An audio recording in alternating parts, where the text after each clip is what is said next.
Assalomu alaykum hurmatli talabalar. Bugun sizlar bilan 7-chi amaliy ish yili bo'lgan katta ishlaymiz. Mana metodichkada 74-bet deb berilgan, 6-chi vazifa deb qo'yilgan. Sizlarning shu 7-chi vazifanglar, ya'ni AutoCAD dasturi yordamida tekis shaklga o'lcham qo'yilsa. Ya'ni 85-betdan o'zingizni variantingizni olasiz. Mana berilgan. Men sizga hozir oxirgi variant 27-chi variantni ko'rsataman. Ya'ni berilgan tekis shaklda chizib AutoCAD dasturida bunga o'lcham qo'yamiz.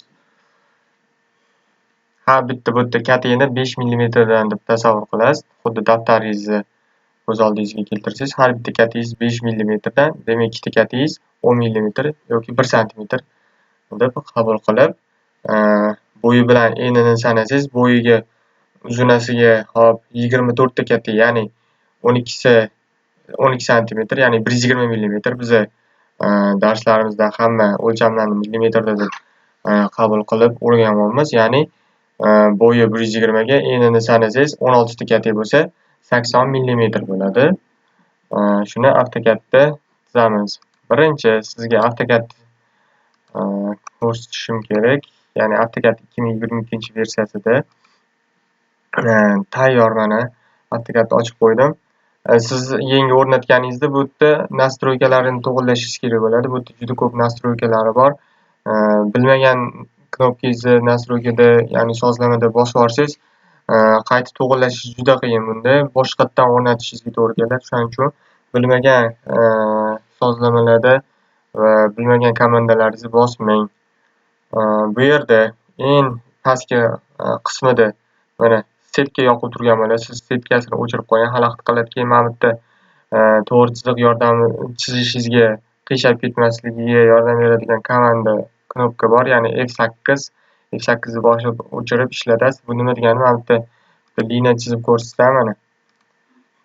Mana shu chizig'ingiz knopka yoqib tursa, chizig'ingiz qiyshaymasdan vertikal yoki gorizontal chizishingizga yordam beradi. Agar buni o'chirib qo'ysangiz, F8 ni bosib mana xohlagan burchak ostida chizig'ingizni chizaverasiz. Buni yoqib o'chirib ishlatamiz. Keyingi bilishimiz kerak bo'lgani mana bu magnit. Sizda magnit yoqib tursin, har doim hech qachon o'chirmang buni. Yoqib turganda ham sizda yangi o'rnatganingizda hammasi yoqib bo'lmaydi. Mana shu komandalarni Object Snap Settings bossangiz, mana shu magnit ichiga kiradi. Sizda 4 ta 5 tasi yoqib turgan bo'ladi. Siz Select All ni bosib, keyin OK qilib hammasini yoqib qo'yasiz. Qolgan narsalari keyin mana bu yerda nastroyka belgisi bor. AutoCAD Classic'da tursin.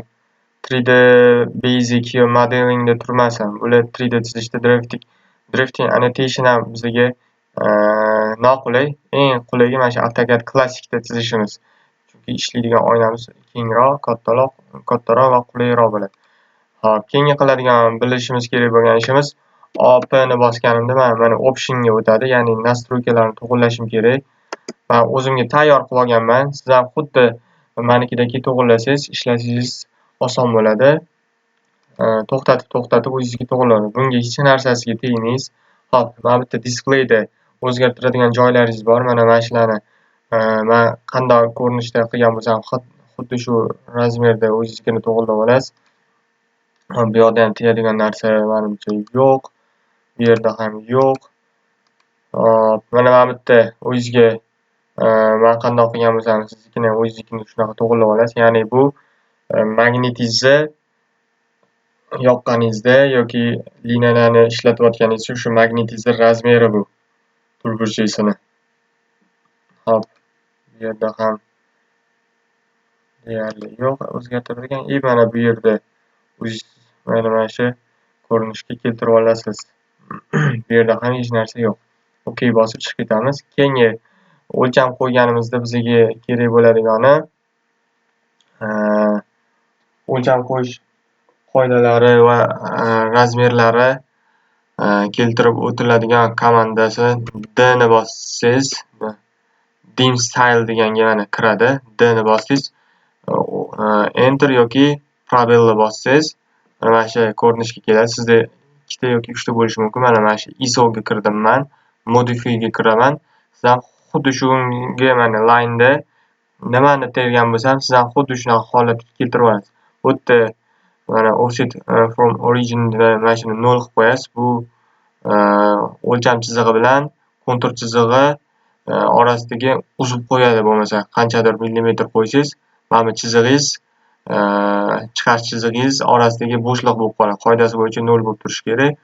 Xo'p, buni to'g'riladik. Keyin bu yerda to'g'rilaydigan joylaringiz bor. Mana bu close file qilib qo'yishingiz kerak. Keyin tekstni mana buni 6 da qiling. Bu tekst degani mana bu o'lcham raqamini kattaligi. Bu yerda tegadigan narsa yo'q. Keyin bu yerda mana shuni 0 0 qilib qo'ying yoki 0.0 bo'lsa mana o'lcham raqamlaringiz maydalashib ketadi mana. Nechidir butun yuzda bo'lib ketadi. Nechidir butun mingda, o'shaning uchun 0 bo'lib tursin. Bu yerda ham tegadigan narsa yo'q. Bu yerda ham shu. OK bosib chiqib ketamiz va o'zgartirib bo'lganingizdan keyin shu ISO da bosib, bu yerda set current ni bosasiz, close ni bosib chiqib ketamiz. Xo'p, chizishni boshlaymiz. Nastroykalarni, sozlamalarni to'g'rilab oldik. Setkani o'chirdik, magnitni yoqdik, ishlashni boshlaymiz. Bu ko'rib turgan bo'lsangiz, AutoCAD dasturida bo'm-bo'sh oyna bor, na burchak shtab, na ouch formatda ramkasi bor. Biz hammasini o'zimiz chizamiz. Birinchi chizib oladiganimiz, ya'ni ouch formatda razmeri qog'ozimiz bizda 420 ga 297. Bu yerda komandalarni chaqirishingiz mishka orqali chaqirsangiz bo'ladi, lekin ekraningizda juda kam komandalar ko'rinib turadi, lekin har bittasining ichida mana komandalar ich-ichiga kirib ketgan mana. Bularni qaysi komanda, qaysi sozlamalarning ichida turgani ham esingizda qolishi juda qiyin. Mana juda ko'p anaqalari bor. Parametrlarning ichida komandalar. Bu komandalarni siz o'zingizga keragini tashqariga chiqarib qo'yishingiz ham mumkin. Mana bu yerga olib kelib mishkangizni o'ng taraf yoki bu yerda chap tarafda bo'sh joyga olib kelib mishkangizni o'ng tarafini bosganingizda mana AutoCAD yoki Express ichida mana komandalar bor. Misol uchun, xo'p, siz dimensionni chiqarmoqchi, ya'ni o'lcham qo'shib chiqarmoqchi bo'lsangiz, shu komanda mana chiqdi. O'zingizga xohlagan joyga to'g'rilab olasiz. Lekin degani bor, qancha ko'p komanda chiqarganingiz sari ishchi mana shu oyingiz qisqarib kichkinalashib ketaveradi. O'shaning uchun mishkada chaqirish emas, klaviaturadan o'sha komandani bosh harfini bitta, ikkita, 3 ta harfigacha maksimum kirgizsangiz, o'shani chaqiradi komandani. Mishka bilan ovora bo'lib vaqtingizni ketkazib chaqirmaysiz va eslab qolishingiz ham qiyin qaysi komanda qayerdaligini. Siz o'sha komandani bosh harfini 1, 2 ta, 3 ta harfini, bosh harfini eslab olsangiz, komandani chaqirishingiz oson bo'ladi. Misol uchun men turburcha chizmoqchiman. Inglizcha versiyasini o'rnating, ishlashingiz qulay. Rectangle, ya'ni turburcha chiqaradigan komanda. Inglizcha o'rnatganingizdan keyin klaviaturangiz ham ruschada bo'lib qolmasin. Komandalarni chaqira olasiz. Inglizchada tursin. Xo'p, rec. Mana olib kelsangiz, mana rectangle, birinchi R, E ni tersam, regen degan qanaqadir komanda bor. Rectangle ni chaqirish uchun kamida 3 ta harfini terishim kerak ekan. Yoki rec deb teraman, yoki mishkamda o'sha R dan boshlanadigan komandalarni o'zim chaqirib olishim mumkin ekan. Mana rectangle, rec chaqirgandan keyin enter yoki mana bu yerda sakraydigan komandangiz bor, ya'ni hop, rectangle o'sha rec 3 ta harfini tergandan keyin probelni bosasiz yoki enter bosasiz va mana shu qismidan bosaman. Mishkamni qimillatib olmayman va namluk yoqqan holatda raqam kirgizaman. 420 x o'qi bo'yicha tabni bosaman, enter bosib olmay 297. Mana keyin buni turburchakni men sal yuqoriga surmoqchiman. Surganda mana bu xarakterli nuqtalarni ushlab olsangiz, turburchagingizni razmeri o'zgarib ketib qolyapti mana. Misol uchun bu yog'idan ushlasangiz, razmeri o'zgarib ketadi. O'shaning uchun surishni eng to'g'ri yo'li yoki mana shu oraliq nuqtasidan ushlaysiz, ya'ni xarakterli nuqtalar orasidagi chiziq yoki eng to'g'ri yo'li M bossangiz move degan komanda bor, ya'ni ko'chiradi. Xohlagan joyingizga ko'chirib olsangiz bo'ladi mana. Endi ichida 20, chap tarafdan 20, qolgan uch tomondan 5 millimetrlik ramkasi bor edi. Shuni chizamiz. Birinchi mana shu turburchakni explode qilib bo'lib yuboramiz. Ya'ni bo'lib tashlaydi har bitta tomonini har xil qilib. Mana explodesiz bundoq ushlasam, to'rtta tomonni bittada qilib yuboradi. Endi turburchakni ushlab X ni bossangiz, explode degan komanda bor. Explode qilib bo'lib yuborsak, mana hamma tomonni alohida. Mana shu uchta tomonni join qilaman, chunki bu yoqdan 5 millimetr, qolgan bitta chap tarafdan 20 millimetr ramka tashlashim kerak. Xo'p, ramka tashlashim uchun O ni bossak, offset degan komanda bor. Necha millimetr? 20 millimetr qayerdan? Qaysi chiziqdan? Mana shu chiziqdan. O'ngami, chapgami? Biz albatta o'ng tarafga, ya'ni ichiga qarab tortamiz. Qolgan uchta tomoni 5 millimetrdan. Yana o'sha offsetda hali komanda turibdi. Escape bosib chiqib ketmadim komandadan. Endi 5 millimetr kirgizaman. Komandani hali ham offsetda turibdi. Mana chiqib ketishim kerak komandadan. Endi mana ortiqcha joylarni TR ni bossangiz, trim degan komanda bor. Ortiqcha qirralarni o'chirib tashlaydi bizda. Trim bizda kesishgan chiziqlarni ortiqcha joyini o'chiradi. Nima degani? L ni bossam, line desaman, misol uchun. Kesishdi mana. Bu chiziqingiz kesishdi. TR ni bosasiz, o'chirsangiz bu o'chib ketadi. Lekin mana kesishgan joyingizda kesishgan qismgachasini o'chiradi mana. Kesishgan qismi bu yoq qoldi. Keyin tanlasangiz o'chib ketaveradi. Oddiy deletdagi trim, lekin o'sha kesishgan joylarni o'chirishda bizga yordam beradi. Xo'p. Ramkani chizdik. Birinchi faylni saqlab olaman. Saqlamasam nobodi kompyuterim otib yuborsa yo qanaqadir holat bo'lib qolsa, to'kib ketib qolsa, boshqatdan chizib o'tirmayman. O'sha ishimni davom ettirib ketishim uchun sanaytib olaman. O'zim kerak bo'lgan joyda. Edit kompyuter, ya'ni C diskda men namuna deb yozib qo'ying. Deb AutoCAD 2000, ya'ni 2000 gacha bo'lgan 2000 dan u yog'i versiyalar ishlaydi mana. Ochib qo'ysam, saqlanib qilaman. Xo'p, mana bu endi burchak shtampini oxirigacha chizmayman.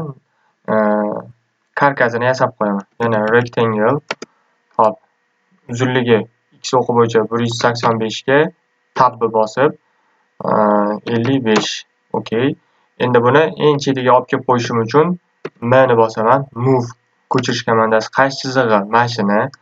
Yana enter yoki probelni bosaman va mana shu eng chetki qirrasida mana magnit yoqilib turgani uchun mana uchini ushlayapti. Agar magnit o'chuv bo'lsa, uchini ushlolmayman men hayotda. Shuning uchun magnit yoqib turadi. Mana olib kelsam, turburchak holatiga kelib oldi. Shuni olib kelib ramkani 5 millimetr ichiga tortgandan keyin ichiga qo'ydim. Xo'p. Endi chiziq turlariga e'tibor berishimiz kerak. Qoidasi bo'yicha ramka bizda va burchak shtamplari bizda asosiy yo'g'on chiziqda turishi kerak. By layer bosaman. Hop. 0.4 dan 1.5 gacha bo'lishi kerak, to'g'rimi? Asosiy yo'g'on chizig'i qalinligi. Mana shuni 1 millimetr qilaman asosiy yo'g'on chizig'ini. Bizga mana bu ramka hozir eng chetidagi baribir ko'rinmaydi. Shart emas. Xolos, hammasini qanaqa qilib qo'ysangiz bo'ladi. 1 millimetr asosiy yo'g'on chiziq oldim. Hop, Ctrl C ni bosib, har 2-3 minutda ustiga saqlanib ketaveraman. Haligi boshida saqlanib qilganim ustiga. Mabodo o'chib qolsa kompyuterim joyidan davom ettirib ketish uchun. Hop. Endi ko'rinishga qaytib olamiz. Sanadik 120 ga 80. Men yana turburchak record tanlayman. Mana shu o'rtarog'idan uzunligi 80 tab bo'yi 120. Okey. Endi bu chizig'imni ham qalinligi asosiy yo'g'on chizig'ida bo'lgani uchun 1 mm qilaman. Keyin o'rtarog'iga olib kelaman. M bilan ko'chiringlar, ya'ni move komandasi bilan mana shu ouch formatingiz o'rtasiga joylaysiz. Keyin buni oxirsida ko'rsataman qanaqa PDF qilishi. PDF formatda A3 formatda yuqasiga chiqarib beradi. Распечаткаga yuborasiz. Xo'p, burchi shtampini va karkasini yasadim. Ichini o'zingiz liniya yordamida tizib olasiz. Xo'p. Endi keyingi qiladigan ishim to'rtburchak chizgandan keyin buni ham yana bo'lib olaman, explode qilib va o'rtasidan men o'q chiziq chizib olishim kerak. Asosiy boshida qiladigan ishim. Ya'ni offset qilib, eni 80 bo'lgandan keyin o'rtasida o'q chiziq bo'lgandan keyin nima qilaman? Offset qilib yoki liniyada o'rtasidan chizishim kerak. Men offset qilishim hozir qulay. 80 ni yarmi 40 bo'lgandan keyin qaysi chizig'i, mana shu chizig'i ichkariga yoki tashqariga deyapti, mana ichiga kerak. Mana shu chizig'imni endi turini qalin chizig'iga kopiya qilgani uchun qalinni turtdim. Yuqasiga o'tkazdim va chiziq turini o'q chiziq qilishim kerak. Shtrix punktir, ya'ni shtrix punktir qoidasi detaldan 2-3 mm chiqib turadi. Burchi ostida bo'lib qolmayapti mana. Burchi ostida bo'lib qolmasligi uchun mana bu komanda F8 ni bosib yoqasiz yoki Fn bilan qo'shib bossangiz notebookda mana 2-3 mm chiqarib qo'yasiz. Turburchagini bosib mana. Endi buni chiziq to'rini shtrix punktirga o'tkazishim kerak. Mana mana o'rtasida turgan bylayer borsiz, chiziq shtrix punktir bizda hali chiqmagan. Others bosaman, load ni bosaman. Load ni bosmasam hali ham mana 3 ta turdan boshqasi yo'q. Load ni bosamanda keyin mana bu yerda AutoCAD ISO 3-chi turibdi. Long dash dot degani. Okey. Endi mana o'sha shtrix punktir komandasi chiqdi. Mana chizig'i shtrix punktir chiziq o'tkazaman. Bo'ldi, mana o'tdi. Endi Ctrl S bosib yana saqlanib qolaman. O'qdan mana 5 mm u yoqqa, 5 mm o'ngga chapga ketgan va yuqorisidan 1 2 3 4 5 ta katta bo'lsa, demak 25 mm yuqorisidan tushgan. O ni bosaman. Offset necha millimetr yuqoridan? 25. Mana shu chizig'i va o'q chizig'i o'rtasidan 5 mm chapga o'ngga tortib olaman. Yordam chiziqlarni va shuni ustida yordam chiziqlar yordamida chizib oldim. Endi rectangle komandasini olib mana shu yerda turburchagimni chizaman va yordam chiziqlar yordami teng bo'lgandan keyin o'chirib tashlayman. Keyin belgilashda farqiga qarayotgan bo'lsangiz, hech narsani bosmasangiz, mana komandalarni o'sha chiziqlarni belgilab ketaveradi. Xato belgilab qo'ydingizmi, shift ni bosasizda, o'sha noto'g'ri belgilaganligingizni o'chirib, ya'ni o'sha ustidan bossangiz, o'sha qaytib oladi. Mana shu bizning ortiqcha chizig'imiz ikkita edi. Delete ni bosib o'chirib tashlaymiz. Keyin ortiqcha chizig'i mana bu yerda kesishib qolgan chiziqlarni o'chirish uchun tr ni bosamiz, ya'ni trim komandasi mana bu yerda chiqadi. 2 marta bosamiz. Nega 2 marta bosyapmiz? Chunki chiziq ustiga 2 marta chiziq ustma tushib qoldi. Bir marta rectangle chizdim, mana bu katta rectangle. Shuning uchun mana shu yerda ikkita chiziq ustma tushib qolgani uchun 2 marta bosaman. O'chadi. Ctrl S bosib saqlanib qolaman yana. Hop, bu asosiy yo'g'on chiziqqa o'tkazaman yana 1 mm ga. Hop, hozir bizda asosiy yo'g'on chizig'ingiz ko'rinmayapti. Ingichka qalinligi hammasi bir xilda turadi. Biz распечатка berayotganda asosiy yo'g'on chiziq qalin ingichkaligi o'shanda ko'rinadi. Hop, endi mana bu yerda bizda 10 mm yuqoridan pastdan chiqib, mana chamfer degan komanda bor.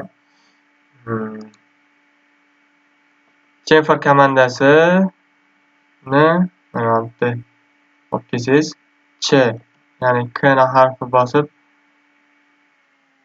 ch ni bosishingiz kerak ekan. Chamfer degan komanda chiqadi.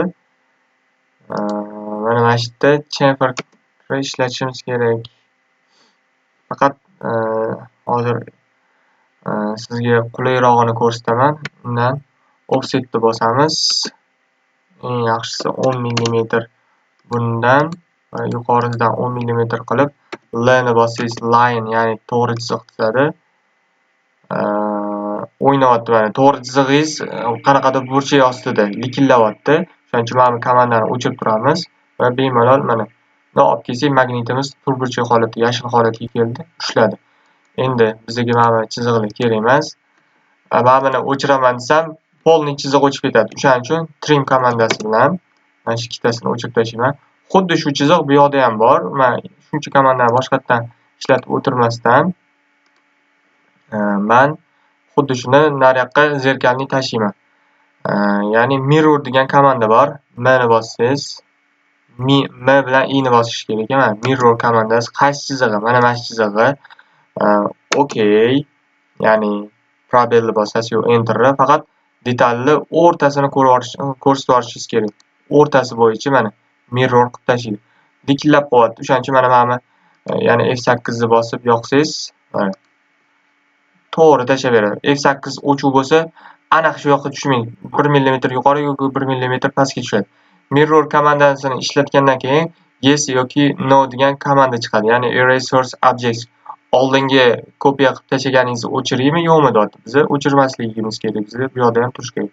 No ni bosaman va tr ni bosib, ya'ni trim bilan ortiqcha joyini o'chirib tashlayman.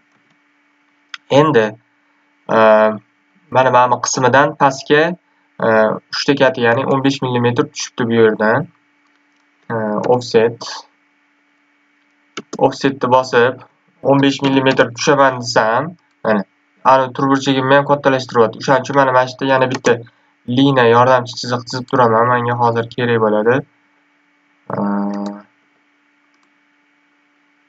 Chiziq turimni birinchi o'zgartirib yuboray. Bo'lmasa hammasini shtrix punktirda chizib ketyapti. Buni ham shtrix punktirda turgan ekan. Shtrix punktirligi ko'rmadi, chunki orasi yaqin. Agar orasini cho'zganda shtrix punktir bo'lib qolardi. Hozir offset qilganimdagi. Endi offset bosaman 15 mm. Mana shu chizig'i pastga tortib 15 mm tushib yana 10 mm offset 10 pastga, yuqoriga emas, pastga tortasiz va ikkita chetga sanasam kataga, hop 10 ta kataga bo'ladi, ya'ni 50 mm, ya'ni o'ngga, chapga 25 tashlasak, o'shanda 50 bo'ladi. Offset 25, mana shu o'q chiziq yordamida o'ngga, chapga tashlab olaman. Va mana chizig'imni cho'zib qo'yib, qirralarimni yasab oldim. Endi mana shu yerda rectangle komandasi bilan rectangle, ya'ni turburchak chizdim. Yordam chiziqlarni endi o'chirib tashlasam bo'ladi. Hammasini qo'shib belgilab, delete qilib o'chirib tashlayman. Xo'p, bu bo'ldi. Buni ham chiziq turini 1 mm qalinligiga qilib qo'yaman. Hammasi bir ketyapti bizda. Asosiy yolg'on chiziqlarimiz.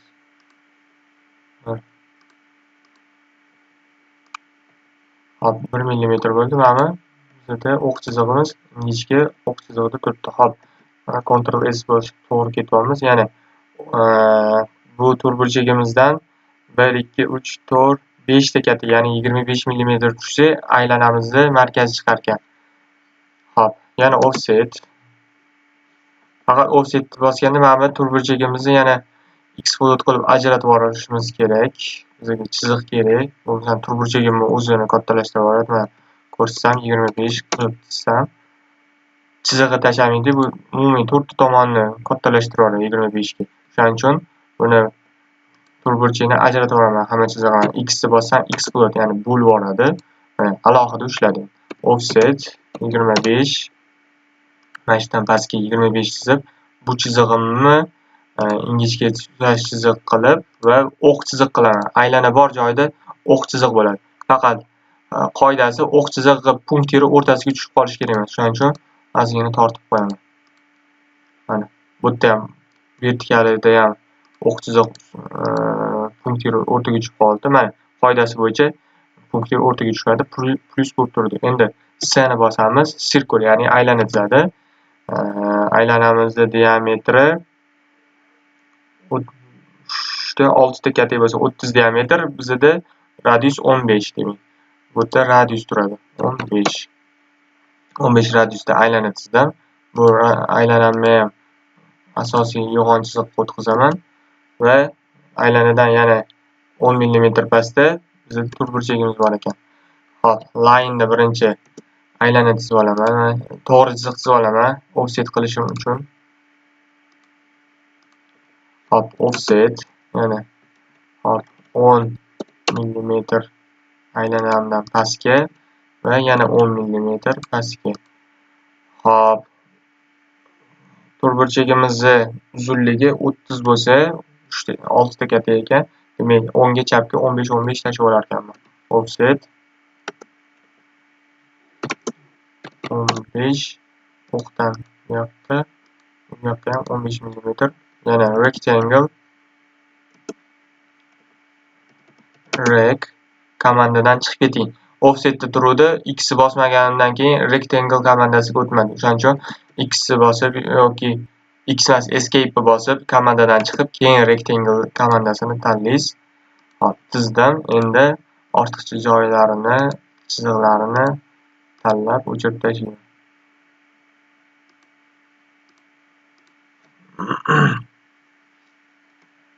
Nega to'rtburchak qolsin. Bo'ldi. Keyin tanlaganni ham bitta tushuntirib ketdik. Mana bitta misol uchun liniyada qanaqadir chiziq chizdingiz. Chizib ketyapsiz.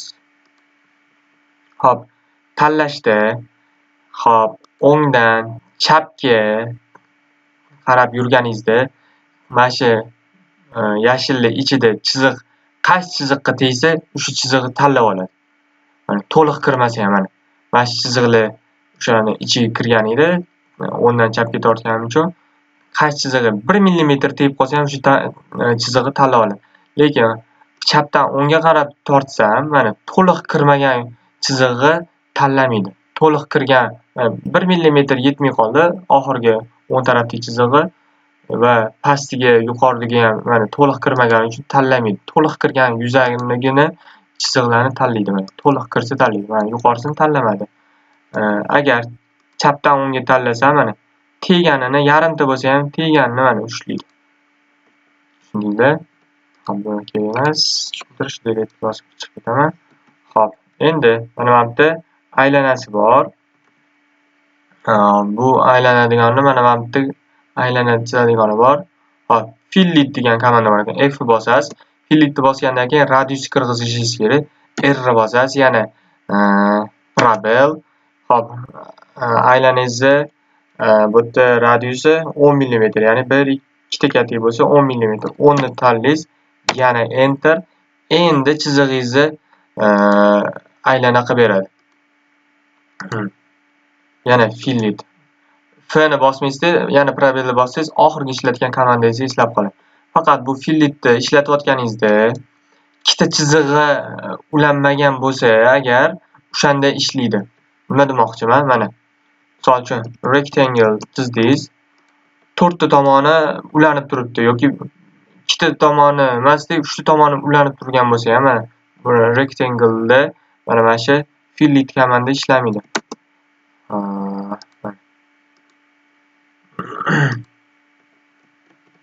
Ishladi, lekin qaysidir pastki versiyalarda ishlamasdi shu. Explode qilay birinchi. Explode qilaman. Mana 1 2 3 ta tomonni ulab qo'ymoqchiman. J ni bossangiz join qiladi, ya'ni billa qiladi. Endi ishlamasligi kerak edi. Fillet ishlayverar ekan, uni aloqasi yo'q ekan. Chalg'iymiz. Ancha komps dasturi bilan adashtirdim. Komps dasturida shunaqa edi. Hop. Detalimni chizib oldim, tekis shaklda. Qoidalari bo'yicha o'q chiziqlarni kesishib anaqa bo'lib qolmadi. Punktir o'rtaga tushib qolmadi. Endi asosiy yo'g'on chiziqlarni berib ketishim kerak bu yerda. Asosiy yo'g'on chizig'ida turibdi. Mana hammasi asosiy yo'g'on chiziqda. Faqat mana to'rtburchagimiz asosiy yo'g'on chizig'ida emas ekan. Buni ham 1 mm qalinligiga o'tkazib qo'yaman. Bo'ldi.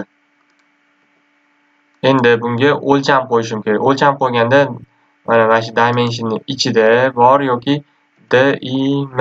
Mana dimension bosib qo'yganim uchun pastga harf termayapti. O'shaning uchun bitta pastni bosib mni bosamiz. O'lcham qo'yishni boshlaymiz. Birinchi kichkina o'lcham, keyin katta o'lcham qo'yiladi. Siz o'sha o'lcham qo'yishi nastroykasini to'g'irlab olganingizda mana raqamlaringiz ko'rinib, mana strelkalari ham kerakli holatda ko'rinadi. Nastroykangizni to'g'irlamasangiz noto'g'ri turadi bo'lmasa.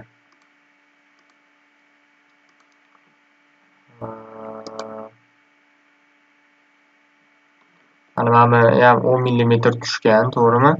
Buni qirrasini ushlamayapti. Bizda yordamchi chiziq X-line degan cheksiz yordamchi chizig'i bor. O'shani tashlab olishimiz kerak. Vertikal gorizontal qilib.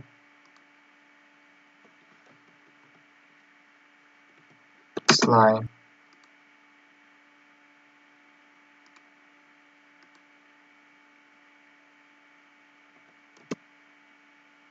Bu qirrasini ham X-line tashladik. Mana endi o'lcham qo'ysak bo'ladi.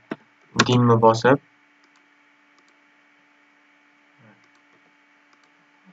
cheksiz mana yordamchi chizig'imizni keyin o'chirib tashlaymiz. Delete qilib.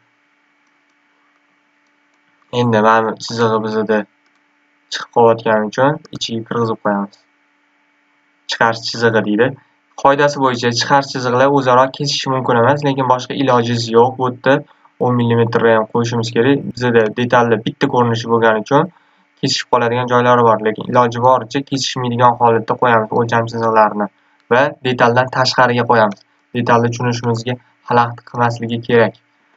O'lcham qo'yish raqamlari, o'lcham chiziqlari va hokazolar. Xo'p. Endi oxirgacha o'lcham qo'yib tashlaymiz. Birinchi kichkina, keyin kattasini qo'ysak, mana o'lcham chiziqlarimiz kesishmaydi. Bu yer kerak bizga. Bu yer kerak. Bu yer kerak. Keyin hop, bundan bu yergacha ham 10 mm aniq 10 mm qo'yamiz va umumiy biza bo'yini qo'yib berishimiz kerak. 120 mm bo'yi. Mana shu bo'yini qo'yganingizda qoidasi bor. Ya'ni hammasini qo'shib kelganingizda mana 10 mana bitta diametr o'lchamini qo'yaylik. Diametrga o'lcham qo'yamiz. Diametr o'lcham qo'yganda o'qqa nisbatan 45 gradusda qo'yasiz. Nima degani bu?